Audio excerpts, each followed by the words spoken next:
There are stories that are told for fun, and then there are stories people whisper, stories parents warn their children about, stories that are passed down for generations. Urban legends are not just ghost stories. They are fears shaped by culture, history, and sometimes tragedy.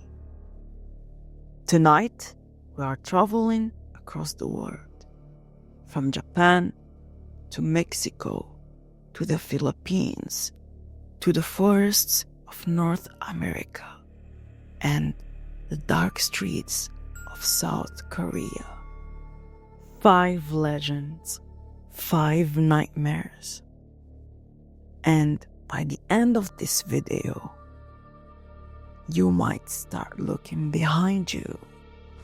In Japan, children are warned not to walk alone at night because she might be waiting.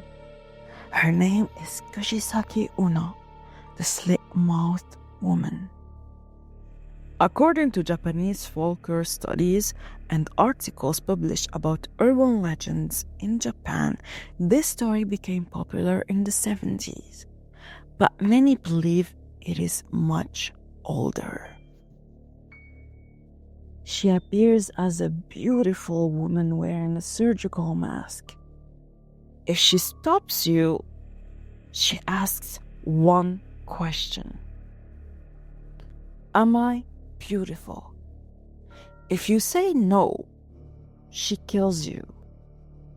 If you say yes, she slowly removes her mask, and her mouth is cut from ear to ear. Then she asks again, am I beautiful now? There is no correct answer. Some reports say she chases victims with scissors. Others say she follows children home. The fear became so strong in Japan during the 70s that schools reportedly warned students about her. Imagine walking home alone and the woman in a mask stops you. Would you answer? Or would you run? In Mexico, when children hear crying near water at night, they are told to go inside immediately because La Llorona is searching. According to Mexican folklore archives and historical articles, the legend of La Llorona dates back hundreds of years, possibly to the colonial period. She was once a woman, beautiful but desperate. The story says she drowned her own children in a river. And when she realized what she had done, she lost her mind.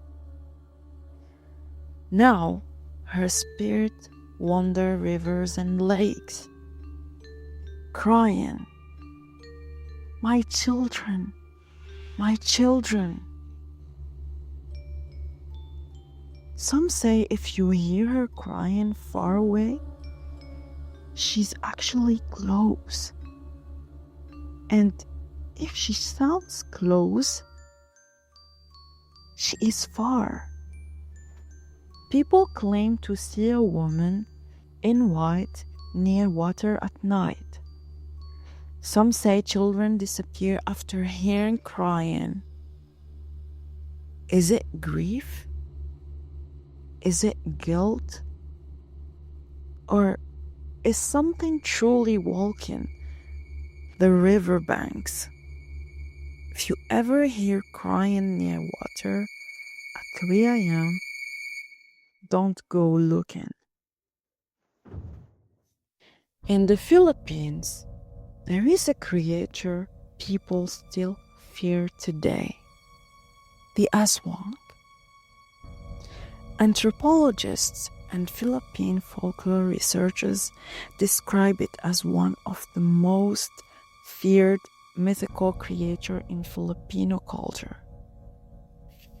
By day, it looks normal. It could be your neighbor, your coworker, your friend. But at night, it changes. Some versions say it grows wings. Others say it detaches its upper body from its lower half. It feeds on the weak, the sick, pregnant woman. Villagers say you can hear a soft tick, tick sound when it's hunting. But here is the disturbing part. If the sound is loud, it is far away. If the sound is quiet, it is already above you. Some communities still hang garlic and salt outside their homes. Not for decoration, for protection. The scariest part of the Aswang legend isn't the monster. It's the idea that evil could completely look human. Deep in the forests of North America, among the Algonquian indigenous folklore, there is a spirit known as the Wendigo. Researchers of Native American legends describe the Wendigo as a symbol of greed, hunger, and winter madness. It is said to appear during harsh winters, when food is gone, when survival becomes desperate. The legend says if a person commits cannibalism or becomes consumed by greed, they transform into something no longer human. Tall, thin, starving, but never full. Some describe glowing eyes in the forest. Others speak of a feeling of being watched. Cold, hungry, endless hunger. The Wendigo is not just a monster. It is a warning about what humans can become when survival destroys morality. In South Korea, there is a modern urban legend. No ancient spirit, no ancient curse, just an elevator. The elevator game became widely known through internet forums and Korean urban legend documentation. The rules are specific. You must enter an elevator alone, press certain floors in a certain order. If done correctly, you reach another world. Some say when the doors open, the hallway looks normal, but something feels wrong. Some say a woman enters the elevator during the ritual. You must not speak to her. You must not look at her, because she's not human. Many dismiss it as an internet mess, but some claim people who played the game disappeared or returned different. Imagine standing in an elevator at 2 a.m., pressing buttons hearing it stop on a floor that doesn't exist. Would you step out or stay inside? It's one of the oldest American urban legends. A young couple parks their car on a quiet road. The radio suddenly interrupts the music. A news report says a dangerous criminal has escaped. He has a hook instead of a hand. The girl gets nervous. She wants to leave. The boy says she's overreacting. Then they hear something scrap against the car. Metal on metal. The boy drives away. When they reach her house, she steps out and screams, hanging from the car door handle. A hook, still swinging. Hookman legend became widely known in the 50s and was later studied by folklorists as a classic American cautionary tale about teenage independence. But here's the part people don't talk about. Some versions say the scratching wasn't the hook. It was his other hand on the roof. In 19th century London, newspapers reported sighting of something unnatural. A tall figure, dressed in black, with glowing red eyes. He could leap over rooftops, jump across streets, land without a sound. They called him Spring-Heeled Jack. Reports described him attacking women, laughing in a high-pitched voice. Some claimed he breathed blue flames. Newspapers at that time, including The Times, documented public panic over sightings. Was he a criminal using fear? A mass hysteria event or something else? Because witnesses all agreed on one thing. He moved like gravity didn't apply to him. And sometimes he watched from above. In Venezuela and Colombia, people fear a sound at night. A whistle, soft, melancholic. The legend says El Silbón, I don't know if I pronounced it correctly, is the spirit of a boy who killed his father. As a punishment, he was cursed to wander forever. He carries a sack of bones. Some say they belong to his father. Here is what makes this legend terrifying. If you hear the whistle close, he is far. But if it sounds distant, he's standing right behind you. People say dogs begin to howl when he passes. And if you don't hear dogs barking, it means he's near your house, watching, waiting. In Malaysia and Singapore, there is a legend about a woman who died during childbirth.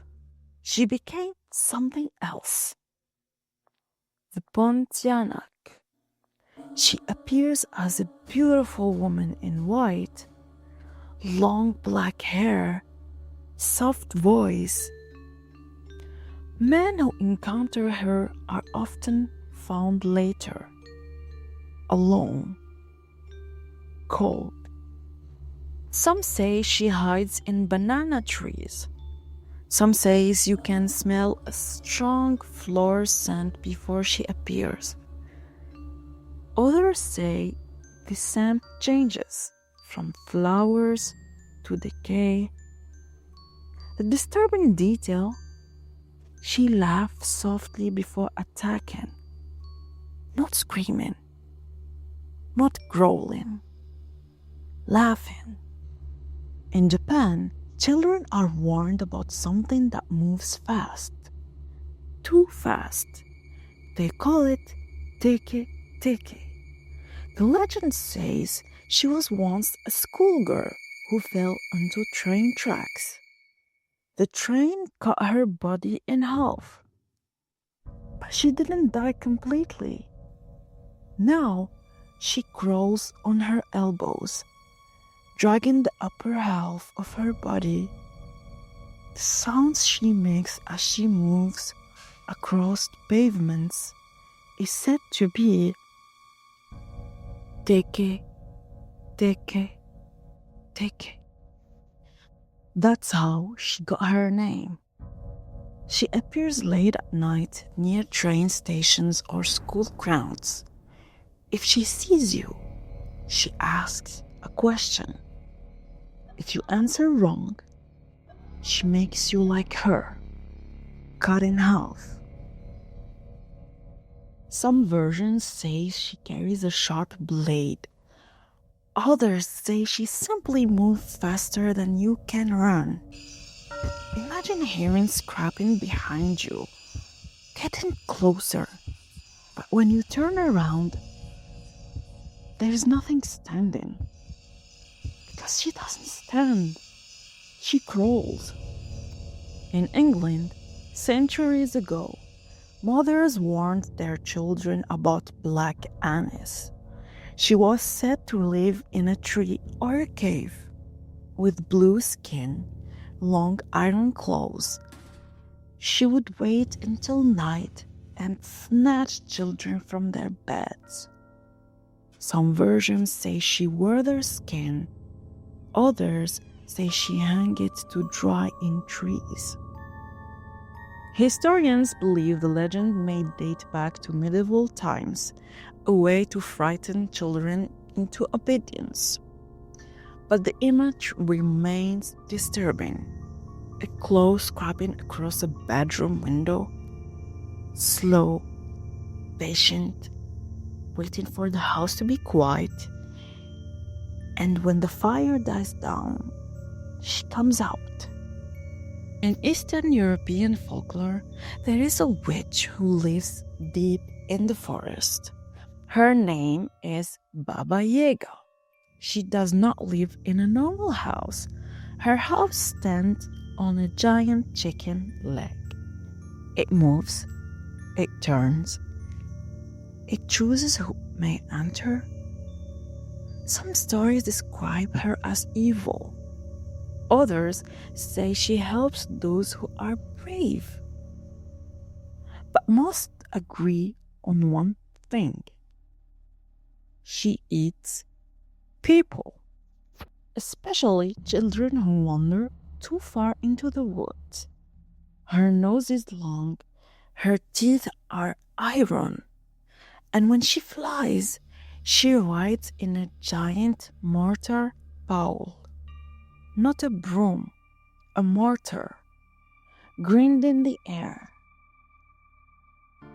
The forest in Slavic folklore is never safe, and Baba Yaga is never far from the trees. This legend is more modern. The Dyed Book box is said to be a haunted wine cabinet sold online in the early 2000s. The seller claimed it contained a day book. In Jewish folklore, a day book is a restless spirit that clings to the living. The story says everyone who owned the box experienced nightmares, shadow figures, sudden illness, unexplained smells. The box was eventually bought by different collectors. Some claim it is locked away. Others say it still changes hands. Skeptics believe it was an elaborate story created to increase auction value. But believers say something was inside. And here is the disturbing part. They say the box doesn't open outward. It opens inward. as if something inside was trying to get out.